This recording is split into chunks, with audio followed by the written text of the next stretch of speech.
Novel ini mengangkat tema persahabatan, percintaan, kekeluargaan, dan rasa kehilangan.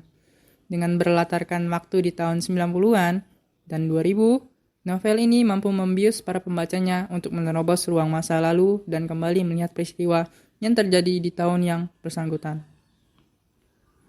Dengan kata lain, novel ini mengingatkan para pembacanya akan era-era reformasi di tahun 1998 yang bernas akan kepahitan dan kekejaman bagi para pembela rakyat. Laut bercerita menceritakan terkait perilaku kekejaman dan kebengisan yang dirasakan oleh kelompok aktivis mahasiswa. Tidak hanya itu, novel ini pun merenungkan kembali akan kehilangan 13 aktivis. Bahkan, sampai saat ini belum juga ada yang mendapatkan petunjuknya. Cerita dalam novel Laut bercerita terbagi menjadi 2 bagian dengan jarak waktu yang jauh berbeda. Adapun bagian pertama diceritakan melalui sudut pandang tokoh bernama Biru Laut beserta para kawan sesama aktivisnya, seraya menyelesaikan visi atau tujuan mereka.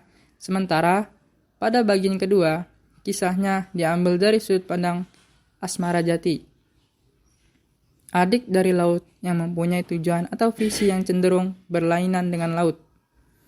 Dalam novel ini diceritakan bahwa Laut beserta rekan-rekannya melaksanakan beberapa aksi atau gerakan untuk membela rakyat yang telah diambil haknya oleh pemerintah.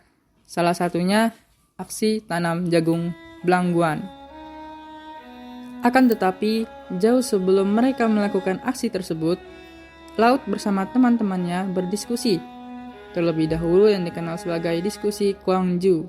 Dari situlah awal mula Laut dan rekan-rekannya mengetahui dan mengenal arti dari sebuah pengkhianatan.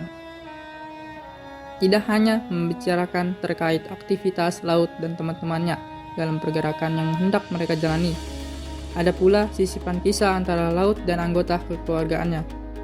Saat Laut dan teman-temannya menghilang, semua kehidupan mereka dan orang-orang terdekat mereka pun senantiasa berubah.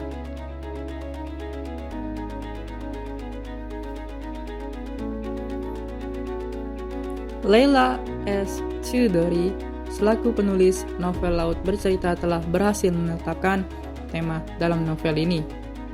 Tema yang diusungkan mengenai kemanusiaan pantas membuat novel ini memperoleh predikat genre historical fiction terbaik. Visualisasi karakter dan suasana dalam novel ini tampak sungguhan alias nyata. Terlebih, bagian di mana Laut beserta teman-temannya disiksa dan diperlakukan tidak manusiawi,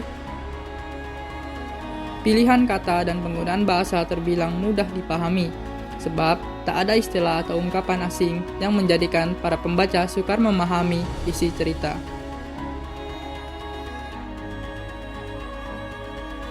Akan tetapi, ada sedikit kekurangan atau kelemahan dalam novel ini.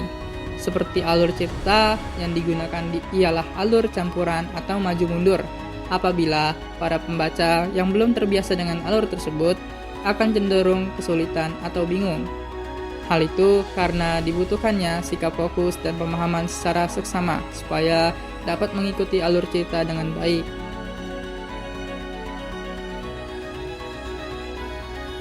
Novel Laut bercerita bersifat edukatif. Hal itu dibuktikan bahwa di dalamnya memuat pengetahuan sejarah pergerakan dalam menegakkan keadilan sosial dan asas demokrasi. Dengan begitu, setelah selesai membaca novel ini, ada banyak pengetahuan mengenai sejarah yang akan kalian dapatkan.